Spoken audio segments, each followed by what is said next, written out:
Olá galera, tudo sossegado?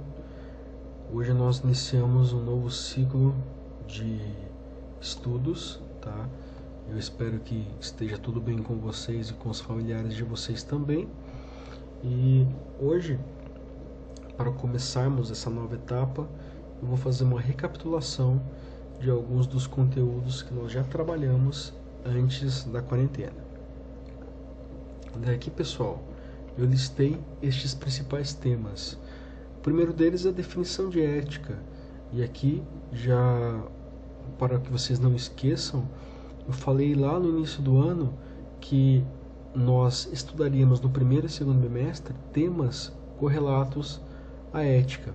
Por quê? Porque a ética é uma das grandes áreas da filosofia. A filosofia é dividida em 4 áreas, sendo a epistemologia, que estuda os limites e alcances do conhecimento, a ética, que estuda os limites e alcances do comportamento humano, digamos assim, né, e da produção de valores que estão em torno do comportamento humano. Daí nós temos a filosofia política, que analisa os elementos que fazem, que constroem a sociedade, né, todos as conexões possíveis que definem o que é a polis, né? Então a polis é o objeto de estudo da filosofia política. Daí nós temos a estética, que estuda a relação entre o nosso aparelho sensorial e a fruição da arte, a produção artística, o imagético, a semiótica. Então a estética é uma área muito complexa e ela também, em certa medida, se associa aos nossos comportamentos. Então, eu posso, em alguns momentos, fazer um paralelo entre estética e ética, tá nas outras aulas. Eu vou explicar porque muitas vezes nossos valores eles se confundem, nossos valores práticos de o que é melhor para o coletivo se confundem com questões estéticas. Por isso que totalitarismos políticos também têm uma representação estética muito forte, cores, símbolos, signos, elementos sensoriais, tá? Mas isso a gente vai falar lá quando analisarmos a Hannah Arendt, tá? Mas aqui então nós esperamos uma definição de ética, que basicamente vocês podem colocar na prova, que consiste em uma área da filosofia que estuda a produção de valores e as prescrições de comportamento relativos a diferentes culturas, tá? Então a ética ela estuda basicamente a moral, ela tem como objeto de estudo a moral. Por quê? Porque a moral é o conjunto de valores que prescrevem os comportamentos. A palavra moral vem de mores, que é costume. Então a moral ela determina formalmente hábitos e prescrições de comportamento, formas de se comportar, tá? Então a moral ela é sim um elemento simbólico, ela tem um arcabouço, um campo de sentido que permite ao homem agir de determinada forma ou não agir, tá? E ainda assim nós também temos um elemento muito importante da moral, que é a capacidade de introjetar estímulos, ou seja, muitas vezes a moral ela está presente em um determinado ambiente e ela vai condicionar um indivíduo sem necessariamente uma questão direta, de aprendizagem direta, apenas pelo hábito. Então ela é um elemento fascinante que ainda hoje a ética, mesmo associada à psicologia, muito mais à psicologia, ela ainda considera a produção moral como uma questão importante para compreendermos o processo civilizatório. E para isso nós vamos ter no decorrer do ano alguns filósofos que vão analisar em específico a moral, como o Nietzsche, o Freud, o Foucault e outros autores que vão se debruçar em torno do tema da moral e como ela se configura, tá? Daí nós temos ali também, que eu expliquei para vocês, a relação entre a moral e as leis. Ou seja, qual é a diferença também?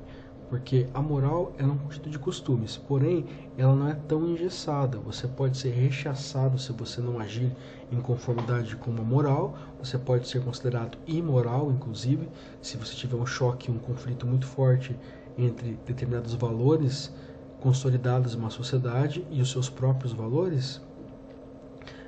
Porém, uma vez que eu alio, que eu junto a moral com as leis, eu tenho um elemento coercitivo, que é o quê? Se você não agir em conformidade com a regra, você poderá ser punido. Então a moral ainda me permite uma certa escolha e uma possível mobilidade. Já uma lei, ela não permite. Uma lei, ela vai prescrever aquilo e se você não agir em conformidade, você pode ser punido. Tá? A lei, ela também pode corrigir um costume, uma moral, uma vez que este seja entendido coletivamente como algo nocivo. Por exemplo, fumar em público. Né? Isso era algo normal. A partir do momento, um costume, a partir do momento que as pessoas começam a compreender isso como algo prejudicial, fica muito mais fácil para alguém que está no poder prescrever uma lei e formalizar aquilo na letra da lei, né? Como algo que realmente se torna coercitivo, um mecanismo de contenção estatal, do Estado, né? Daqui, dito isto, pessoal, eu vou agora entrar em alguns dos autores mais importantes ali que definem o que é a ética. O primeiro deles é o Platão, tá? O Platão, ele não tinha de fato uma ética como nós entendemos hoje na totalidade das análises filosóficas. Porém, ele é o primeiro a fazer uma distinção muito importante para a análise ética, que é a distinção entre racional e irracional. Então, o comportamento ele também está vinculado a isso. E o Platão também ele vai ser responsável por associar o conceito de alma à consciência. Hoje nós temos em diferentes religiões a ideia da alma como algo desconexo da realidade, mas aqui para o Platão a alma ela fazia parte da construção dos indivíduos e ele vai separar aqui 3 níveis da alma. O primeiro deles é o mais animalesco, compreendendo a que ele chamava de alma apetitiva ou concupiscente, tá? Daí nós temos só um pouquinho. Nós temos a segunda forma da alma, que era a forma irascível, tá? Que representava a coragem e o domínio da parte mais agressiva da nossa consciência, tá? E por fim, a alma de ouro aqui, ou alma racional, tá? Bronze, prata e ouro. Por que o Platão faz essa distinção? Porque para o Platão as pessoas elas nasciam determinadas a certas inclinações. Então eu não poderia, em hipótese alguma, colocar alguém que tivesse apenas uma inclinação apetitiva no poder. Tá? Então por isso que o Platão ele odiava a democracia, por exemplo. Ele não entendia que a democracia poderia, de maneira igualitária, colocar pessoas excelentes no poder, tá? Por conta das virtudes associadas a estas almas.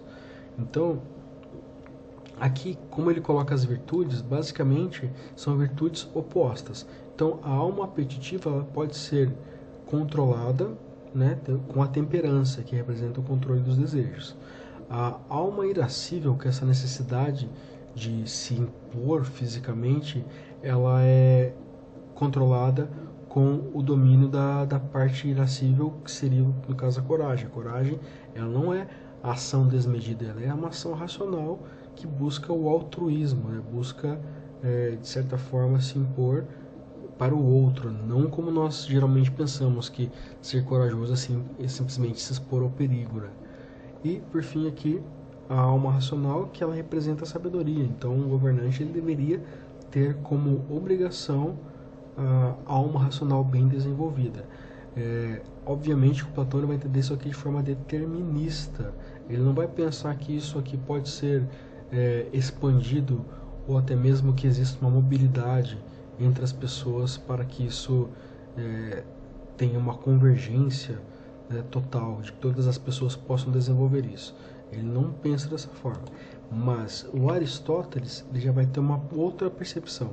Primeiro, porque o Aristóteles ele vai compreender que o hábito ele pode sim ser aprimorado, e ele vai chamar isso de excelência, né? Que a eudaimonia, que é a felicidade, que essa tradução, eu não gosto da tradução de eudaimonia como felicidade, porque ela não é precisa, porque a eudaimonia é a busca interna pela excelência. Então não é necessariamente você encontrar uma fórmula para se sentir bem, mas é você encontrar aquilo em que você se torne realizado e assim buscar excelência. Tá? Então isso aqui é muito mais abrangente, muito mais crível do que você procurar uma fórmula da felicidade, como se fosse uma propaganda de margarina. Isso não existe para o Aristóteles. O que ele fala é de você buscar melhorar aquilo que você já tem como potencialidade, o que também vai se aproximar da metafísica de Aristóteles, que nós vamos ver apenas lá o ano que vem, tá? Mas basicamente, só para que vocês entendam, o Aristóteles entende que nós temos uma essência própria, tá? E essa essência ela deve ser melhorada buscando elementos que estejam que reafirmem isso, né? Que estejam conectados com essa vontade interna, tá? Com essa necessidade de ser algo. E, por exemplo, se uma pessoa ela nasce para cozinhar e ela busca fazer outra coisa apenas para ter um destaque social, ela estaria indo contra a sua eudaimonia, o seu eu interior, né?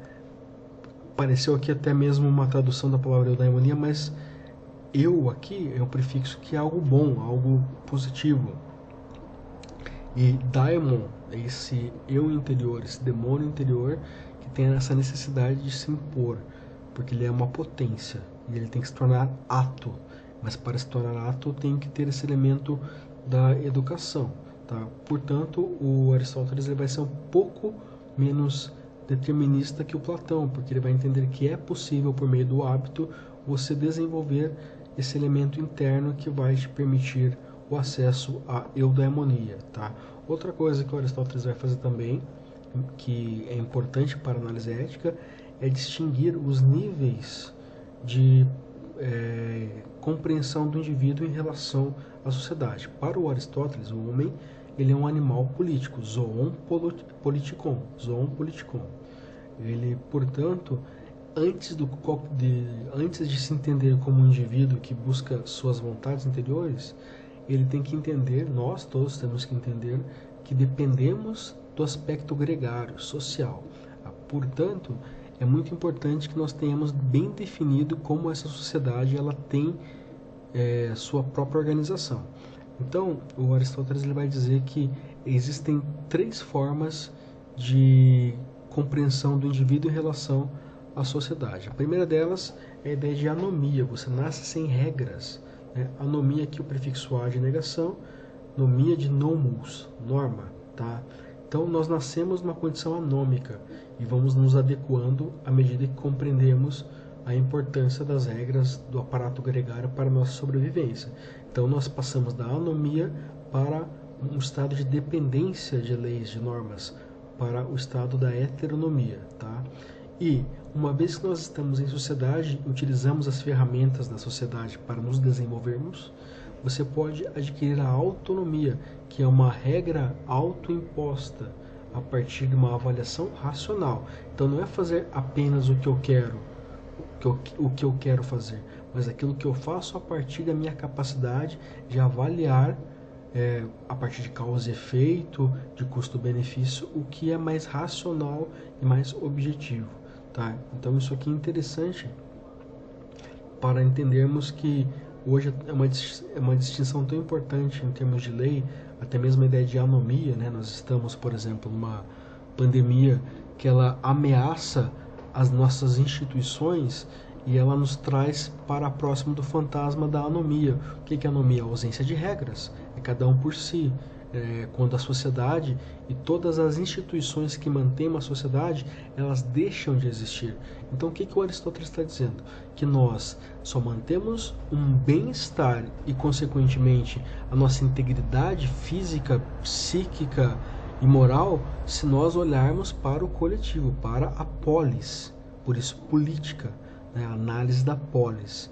E vocês estão percebendo muito bem agora como os órgãos que compõem uma polis, ou seja, o Estado, eles são importantes para a contenção de uma ameaça que ela é externa e imprevisível, como um vírus, tá? Então, para que não tenhamos a anomia como uma realidade próxima, nós temos que fortalecer ainda mais a nossa capacidade de entendimento dos valores. Portanto, é muito importante que vocês façam essa reflexão e também analisem esse conteúdo para além da aula, né? Que vocês possam, espero que vocês possam analisar tudo o que está acontecendo com um olhar um pouco mais rigoroso, um olhar muito mais reflexivo, um olhar muito mais agudo, porque nós não podemos, em hipótese alguma, permanecermos na superficialidade, porque a superficialidade ela tem consequências muito graves em situações críticas como essa. Ela sempre tem consequências ruins, mas em situações como essa é muito importante que nós tenhamos isso bem definido, tá? E o Aristóteles lá, há 4 séculos antes de Cristo, já falava sobre essa importância de olharmos para o indivíduo em relação à sociedade e nunca alheio à sociedade. Ok, pessoal? Então, a princípio é isso. Obviamente, eu espero que vocês leiam a apostila para conseguir definir um pouco melhor isso. E qualquer dúvida eu estou à disposição, tá? Nos vemos na próxima aula. Até mais, pessoal.